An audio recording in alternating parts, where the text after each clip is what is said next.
ഓം നമോ ഭഗവതീ വാസുദേവായ. പ്രിയ സജ്ജനങ്ങളെ, എല്ലാവർക്കും നമസ്കാരം.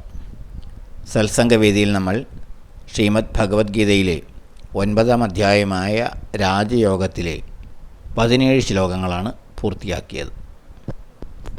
ഇന്ന് 18-ാമത്തെ ശ്ലോകം നോക്കാം. ഈ ശ്ലോകങ്ങളെല്ലാം തുടർച്ചയായുള്ള ശ്ലോകങ്ങളാണ്. കഴിഞ്ഞ ശ്ലോകത്തിൻ്റെ തുടർച്ച തന്നെയായിട്ടുള്ള കാര്യങ്ങളാണ് ഈ ശ്ലോകത്തിലും പറയുന്നത്. 18-ാമത്തെ ശ്ലോകം. ഗതിർഭർത്ത പ്രഭു സാക്ഷി നിവാസ ശരണം സുഹൃത് പ്രഭവ പ്രളയസ്ഥാനം നിധാനം ബീജമവ്യയം. ഗതി, അതായത് പരമമായ ഗതി, അവസാനം എവിടെയാണോ എത്തിച്ചേരേണ്ടത് ആ പ്രാപ്യസ്ഥാനം. ഭർത്താവ്, അതായത് സംരക്ഷകൻ, ഭരിക്കുന്നവൻ, പോഷിപ്പിക്കുന്നവൻ എന്നൊക്കെ അർത്ഥം. പ്രഭു, ഉടമസ്ഥൻ എന്നർത്ഥം. നാഥൻ എന്നൊക്കെ അർത്ഥം. സാക്ഷി, എല്ലാത്തിനെയും നോക്കിക്കാണുന്ന സാക്ഷി. നിവാസഃ, വാസസ്ഥാനം എന്നർത്ഥം, സകലതിൻ്റെയും വാസസ്ഥാനം. ശരണം, ആശ്രയം. സുഹൃത്ത്, അതായത് സുഹൃത്ത്, മിത്രം. പ്രഭവഃ, ഉത്ഭവസ്ഥാനം, സകല സൃഷ്ടിയുടെയും ഉത്ഭവസ്ഥാനം, പ്രഭവമായ സ്ഥാനം. പ്രളയഃ, പ്രളയം, അതായത് സകലതിൻ്റെയും സംഹാരഭാവം.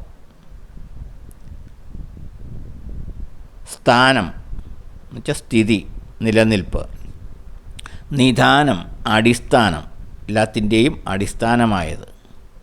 അവ്യയം, ബീജം, നാശമില്ലാത്ത ബീജം. അഹമേവ, ഇവയെല്ലാം ഞാൻ തന്നെയാകുന്നു. എല്ലാ കർമ്മങ്ങളുടെയും പരമമായ പ്രാപ്യസ്ഥാനവും എല്ലാറ്റിൻ്റെയും സംരക്ഷകനും ഭരണകർത്താവും എല്ലാറ്റിനെയും പോഷിപ്പിക്കുന്നവനും എല്ലാറ്റിൻ്റെയും ഉടമസ്ഥനും, അതായത് എല്ലാറ്റിൻ്റെയും നാഥനും, ഇവയെല്ലാം നോക്കിക്കാണുന്ന ഒരു സാക്ഷിയും, ഇവയെല്ലാം നിലനിൽക്കുന്ന നിവാസസ്ഥാനവും,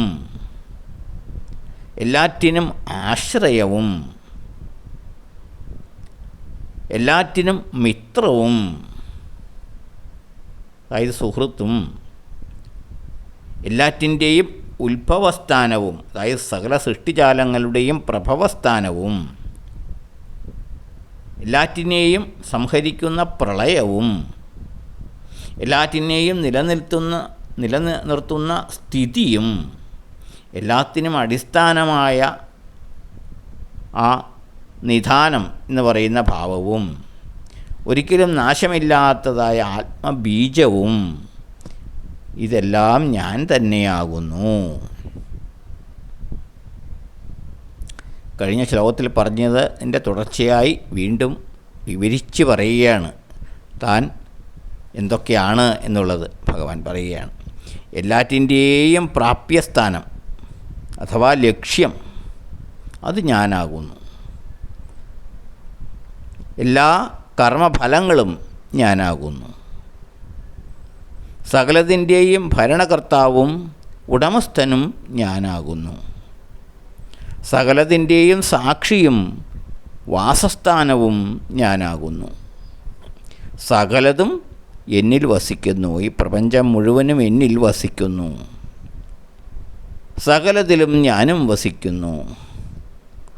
സകലതിനെയും ഞാൻ നോക്കിക്കാണുന്നു ഒരു സാക്ഷിയെപ്പോലെ. സകലതിനും ആശ്രയവും അഭയവും ഞാനാകുന്നു. സകലതിൻ്റെയും ഉറ്റമിത്രവും ഞാനാകുന്നു. ആരാണ് ഉറ്റമിത്രം? പ്രത്യുപകാരം പ്രതീക്ഷിക്കാതെ സഹായിക്കുന്നവനെയാണ് മിത്രം എന്ന് പറയുന്നത്. അത്തരത്തിലുള്ള സുഹൃത്തും മിത്രവും ഞാനാകുന്നു. സകലതിൻ്റെയും ഉത്ഭവസ്ഥാനം, പ്രഭവസ്ഥാനം ഞാനാകുന്നു. സകലതിൻ്റെയും സംരക്ഷകനും ഞാനാകുന്നു. സകലതിനെയും സംഹരിക്കുന്നവനും, അതായത് പ്രളയകാരകനും ഞാനാകുന്നു.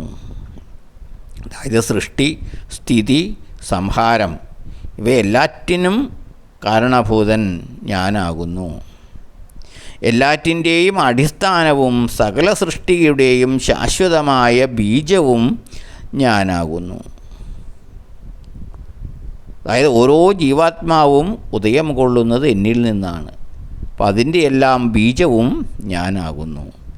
ഈ കാണുന്ന സകലതും താൻ തന്നെയെന്ന് ഭഗവാൻ വീണ്ടും വീണ്ടും പറയുകയാണ്. ഈ പ്രപഞ്ചത്തിലുള്ള സകല രൂപഭാവങ്ങളും എല്ലാം തന്നെ ഈശ്വരാംശമുള്ളതാണ്, ഈശ്വരാംശമാണ്, ഈശ്വരൻ തന്നെയാണ്, താൻ തന്നെയാണ് എന്ന് ഭഗവാൻ പറയുകയാണ്.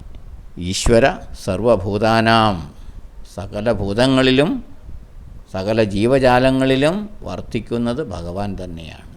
പ്രപഞ്ചത്തിൻ്റെ സൃഷ്ടാവും സംരക്ഷകനും, പ്രപഞ്ചത്തിലുള്ള സകലരുടെയും മിത്രവും സുഹൃത്തും, സകലത്തിൻ്റെയും നിയന്താവും, സകലത്തിൻ്റെയും സംഹാരകനും, സകലത്തിൻ്റെയും പ്രാപ്യസ്ഥാനവും എല്ലാം താൻ തന്നെ.